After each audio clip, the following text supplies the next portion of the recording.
स्वागत आहे तुमचं नवीन एका ब्लॉगमध्ये. सकाळी सकाळी काय आपली गेलती 2-3 नटं, मग काय नवीन टाकली. काल म्हणलं आता थोडंसं झालं आहे नुकसान. आता धंदा आहे म्हणल्यावर मोडतोड आलीच. मग काय म्हणलं इथं वाहन काढलं, ट्रॅक्टर वगैरे काढलं आणि गेलो आपण सोनूकडे लावायला. आज काय मोनू होता म्हणून म्हणलं लगेच लावून देतो, काही अडचण नाही. त्याचे पण ट्रॅक्टर घरीच होते. मग म्हणलं चांगलं जरा घासून दे.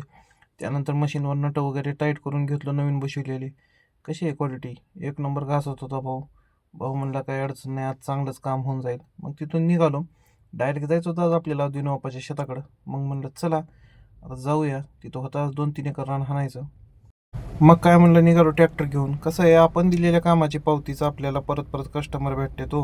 आणि आपण एकदा काम केलं आणि परत आपल्याला कस्टमरनं ग्राहकानं बोलवलं नाही असं कधी होत नाही. आपण आधी 1 एकर केलं होतं, मग इकडलं बी 2-3 एकर फुकून दिल्यानंतर आज तिथं आलं होतं कटर करायला.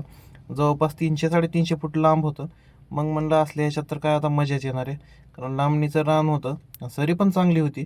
त्यामुळे कटराची क्वालिटी बघू शकता, नंबर 1 झालं कटिंग.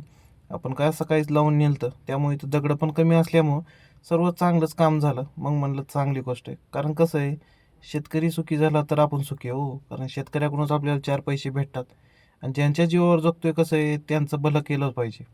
त्यानंतर कसं आहे, आपण जगतो. मग म्हणलं चांगल्या प्रकारे आपण क्वालिटीचं केलं. आधी बाबूच्याचं रान हाणलं, जवळपास 1.5 एकर होतं, हे सर्व पूर्ण करून घेतलं. मग म्हणलं आपाच्या इथं लावायचं, कारण आपल्याला वावरच माहीत नव्हतं कुणाचं आहे. पण नशीब चांगलं की आपल्याला दोन्ही पण हाणायचे होते, त्यामुळं म्हणलं काही टेन्शन नाही. त्यामुळे हे वावर हाणलं. त्यानंतर दुसऱ्या वावरात गेलो. कशी आहे क्वालिटी? एक नंबर कटिंग झाली आहे, सरी चांगली होती.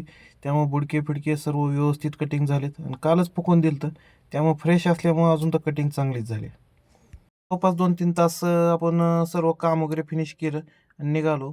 अवतार तर काय लय बेकार झाला होता, धुऱ्यानं काय बेकारच झालं होतं. त्यात आपल्या मोडला होता एक रोटरचा त्याचा पाय. पाय घेतला सोबत आणि निघालो. मग काय जेवण वगैरे करून आलो शेताकडं. चालू होती स्प्रिंकलर. बघावं म्हणलं जरा सोलारवरच्या जरा प्रेशर कमी होत होतं ऊन कमी असल्यामुळं. मग थोड्या वेळानं म्हणलं जरा ब्लॅक टी बनवावं, कारण कसं आहे दूध विसरून आलो आज घरी. मग काय हे काय आपल्याला पिलं गेलं नाही, कारण आपल्याला कधी सवय पण नाही. मग म्हणलं रोज कसं लोकं पितात की काय माहिती. मग काय ते काय आपण तसंच ठेवलं. त्यानंतर मग आपण शेतातले कामं वगैरे होते. जर आपण फवारलं होतं काल तणनाशक. बघावं म्हणलं तण वगैरे काय सर्व चांगल्या प्रकारे मरतच होतं. मग म्हणलं चांगली गोष्ट आहे, कारण वल होती त्यामुळं सर्व तण वगैरे मरते. आता जरा मकाला पण ग्रोथ होती, जरा असं वाढ पण चांगली व्हायला लागली. त्यानंतर शेतातले सर्व कामं वगैरे आवरले आणि निघालो आता परतीच्या मार्गाला दूध वगैरे घेऊन घराकडे.